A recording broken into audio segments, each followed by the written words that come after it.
इस मामले को लेकर भारतीय ओलंपिक संघ ने अंतर्राष्ट्रीय कुश्ती संघ से कड़ा विरोध भी दर्ज किया है।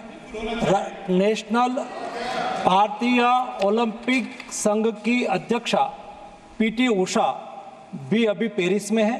प्रधानमंत्री जी ने स्वयं उसके साथ बातचीत करके उचित कार्यवाही करने के लिए, उचित एक्शन लेने के लिए भी उसको कहा गया है।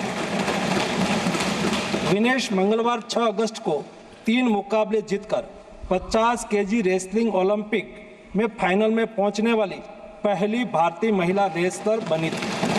सेमीफाइनल में उन्होंने क्यूबा की पहलवान गुजमान लोपेजी को, क्वार्टर फाइनल में यूक्रेन की ओक्साना लिवाच और प्री क्वार्टर फाइनल में वर्ल्ड चैंपियन जापान की यूई सुसाकी को 3-2 से मात दी थी।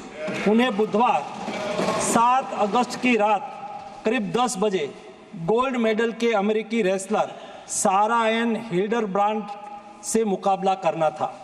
जहां तक उनकी तैयारी हेतु सहायता का प्रश्न है, भारत सरकार ने विनेश फोगाट की उनकी आवश्यकता के अनुसार हर संभव सहायता प्रदान की है।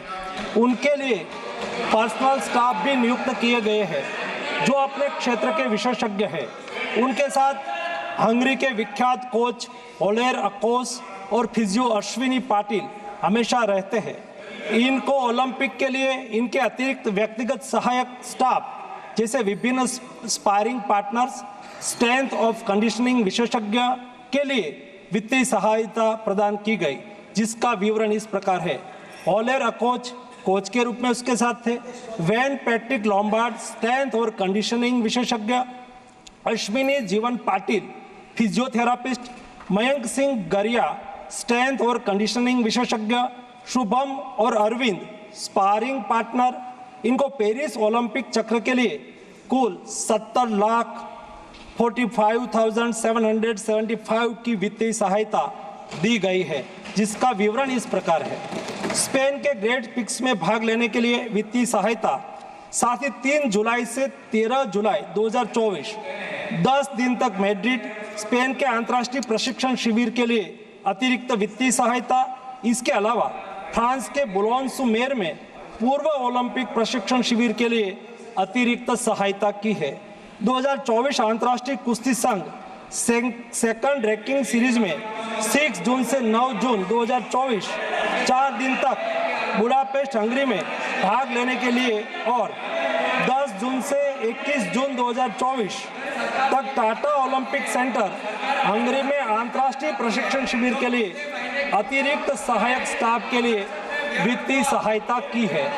स्ट्रेंथ और air conditioning coach mister Wayne Patrick Lombard के लिए टाटा ओलंपिक सेंटर हंगरी में 10 जून से 21 जून 2024 11 दिन तक अंतर्राष्ट्रीय प्रशिक्षण शिविर में भाग लेने के लिए भी वित्तीय सहायता की है। 13 जुलाई 2023 से 16 जुलाई 2023 4 दिन तक बुडापेस्ट हंगरी में 4th रैंकिंग सीरीज में भाग लेना और 10 से 16 जुलाई 2023 16 दिन तक बुडापेस्ट हंगरी में प्रशिक्षण शिविर हेतु इसको वित्तीय सहायता की है। वेलमेकेन बुल्गारिया में 10/11/2022 से 3/12/2022 तक प्रशिक्षण के लिए वित्तीय सहायता दी है। उनके रिहाई प्रक्रिया के लिए आवश्यक उपकरण खरीदने के लिए भी वित्तीय सहायता की गई है। 2020 टोक्यो ओलंपिक चक्र में 1,13,98,224 रुपये का आर्थिक सहयोग उसको किया गया था। 224 पेरिस ओलंपिक चक्र में भी टारगेट ओलंपिक पोडियम स्कीम में 53,35,746 और वार्षिक ट्रेनिंग एवं स्पर्धा कैलेंडर में 17,10,000 कुल मिला के 17,45,775 रुपया हमारे खिलाड़ी को आर्थिक सहायता करके उसको सक्षम करा गया। श्री रघुनंदन राव